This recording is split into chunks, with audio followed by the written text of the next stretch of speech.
We often imagine espionage as a series of high stakes choices: the tuxedo, the martini, the patriotic sacrifice. But the most effective intelligence assets on Earth never had the option of a choice. Their lives were engineered for state service before they could even speak. Your biography begins as a blank slate in a basket, left on the doorstep of a crowded orphanage. You were a nameless, vulnerable child, waiting for a life that seemed destined to lead nowhere. That changed when an immaculately dressed couple arrived at the orphanage to adopt you. They brought you to a grand mansion, offering the outward appearance of a perfect, wealthy family. These parents were active intelligence officers who required a human prop to complete their diplomatic cover. You provided the necessary domestic optics, a charitable family image that looked flawless to external inspectors. When no one was watching, the smiles vanished, and you were ignored. This early performance established the central theme of your existence. To the state, You are not a human being. You are a piece of specialized equipment, acquired and maintained solely for its operational utility. When you turned 7, the agency relocated you to a classified intelligence compound. You were driven deep into a forest in a car with tinted windows and locked behind the heavy iron gates of a windowless concrete. concrete fortress.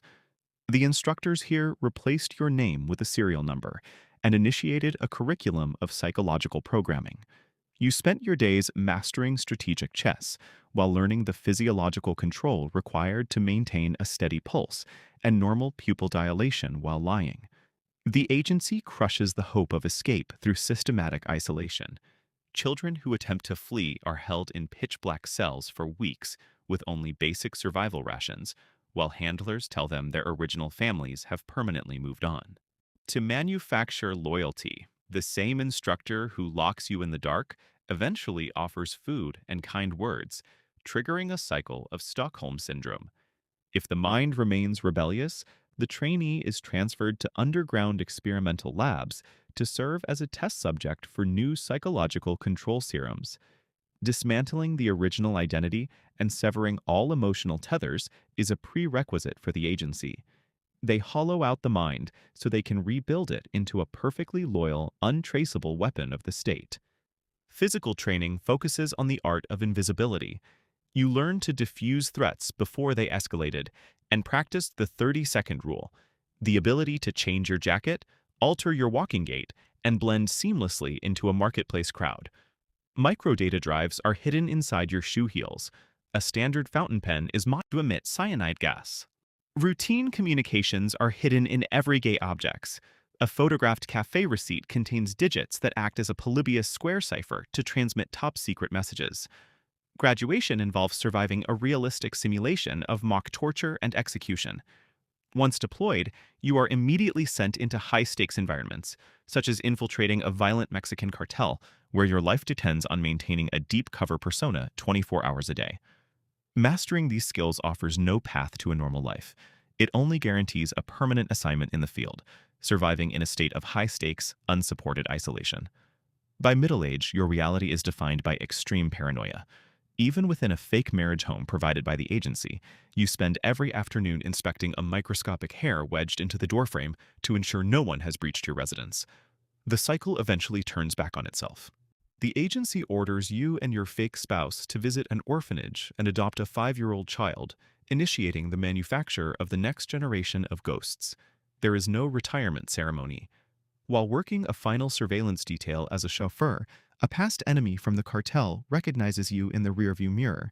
A silenced pistol shot ends your operation without medals or recognition. This anonymous life mirrors real-world operatives like Eli Cohen. During his time in Syria, Cohen convinced military officials to plant eucalyptus trees near their secret bunkers for shade.